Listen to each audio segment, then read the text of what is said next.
My name is Kim Masao, and I'm the owner and founder of Denver Love LLC and Kim Masao Counseling. And I wanted to share my thoughts about online dating and dating apps today. If you're here, you've found our amazing services, and this is a little sneak peek of the kinds of things that I support people in doing in terms of boosting their confidence and getting comfortable in the dating world. So today I'm going to just drop a few tips about how to make dating fun, online dating and dating apps fun. First of all, I just want to speak to the fact that a lot of times we have these like beliefs about dating apps that they're exhausting, they're a waste of time, that we're never going to meet our person. And the thing is, it's a great way to meet people. And there's a lot of, there's a lot of resistance we have to work through a lot of times to get to a place where we enjoy using dating apps, but it's very possible. There are some very great strategies to use to make it fun for you rather than a chore. It doesn't have to be a chore, it can be tons of fun.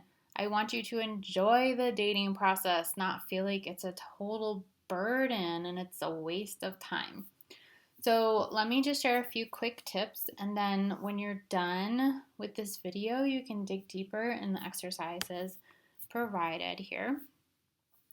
And you can always share it with me. I'd love to hear what your experience is. So first of all, quick tips. The first being that you want to create shorter first dates. This is so vital to making online dating not a huge waste of time. If you set up dates that are like dinner dates, you might get stuck in a dating situation for hours and hours and hours that you really don't want to be in. We all enjoy a nice dinner, but if you're not into this person and you're never going to see them again, there is no obligation for you to be there for 4 hours talking and talking and talking and getting to know one another when it's never going to go anywhere. So I highly recommend that for your first date, that you set it up as only 15 minutes. Only a 15-minute coffee date, lunch date, or walking date. Something that's time limited by, say, you have an appointment or you're meeting a friend. Some plan where you're clear with your date that you have to be somewhere else at a certain time and that you only meet people for a short period of time when you first meet them so that it's not a waste of time for anybody. If you guys are both interested, great. Then you can set up another date, or you could even extend the date. But if it's not working, then it's done. And you never have to see that person again. And you don't need to waste hours and hours and hours. Secondly, enjoy the process of dating. Instead of focusing on why dating apps suck, how can you make them amazing? How can you enjoy it? Dating apps are meant to be addictive. They're meant to suck us in. They're meant to try to tap into people's sense of insecurity, unworthiness, but also their sense of feeling empowered by judging other people. And not to mention, you're looking at a screen, right? All of those things are ways that the app developers keep our brain engaged in an activity that's not healthy for us. So it's really important that you also put a limit on the time that you're spending on these apps. It's not good for your brain to be getting all of that screen time. Granted, we can't always change that in our everyday life at work, but if you don't have to, let's not do that to our brains, right?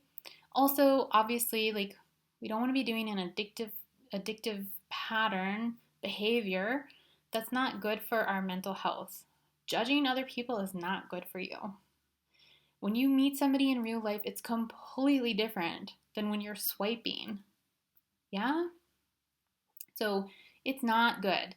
I highly recommend that you focus on just a few people whenever you get on an app, and you also make it fun. So if it's not fun for you to talk to people for 3 hours straight chatting on a dating app, then don't do it. Only do it till it feels fun. So follow your body. Follow your body. When your body says, I'm done with this, I'm going to do something else, then just put your phone down and move on.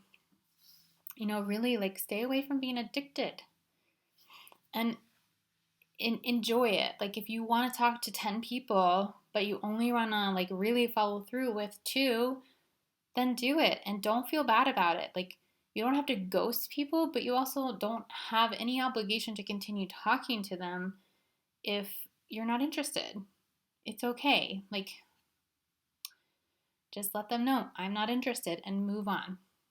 Or just say I'm busy, because you probably are busy with other things and don't want to spend all of your time talking to a million people.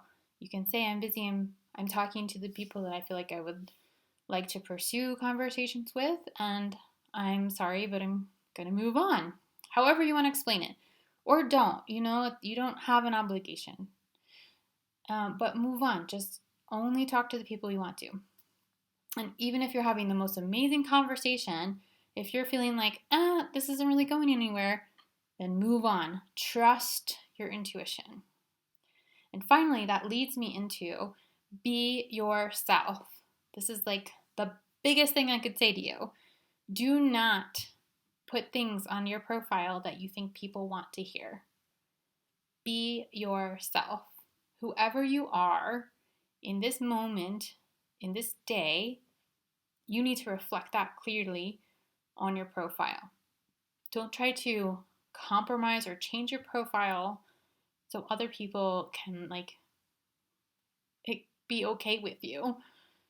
Because eventually down the road, if you're dating somebody, they're going to realize you're not the person you originally portrayed yourself as. You have to show up as yourself in your profile. Be yourself. The more you step into confidence, the more you're yourself, the more you're going to attract people that appreciate who you are, rather than people that want you to be something that you're not. So even if you only get 2 replies in 6 months and you are putting yourself out there totally authentically, that is way better than if you try to dumb down your profile or make it more, whatever you feel like you have to do to impress people or be accepted. Don't do it. You don't need 50 people trying to date you that want you to be something that you're not. So if that's something that you feel like is important to you, that is my work. And I would love to guide you in really getting to know who you are, boosting your confidence, and helping you attract the kind of partnership that you want. So check out this exercise, dig a little deeper, and feel free to get in touch with me anytime. I'm happy to witness your amazing journey and talk with you about ways that you can make it even more incredible. Thank you so much for hanging with me today, and I look forward to connecting with you.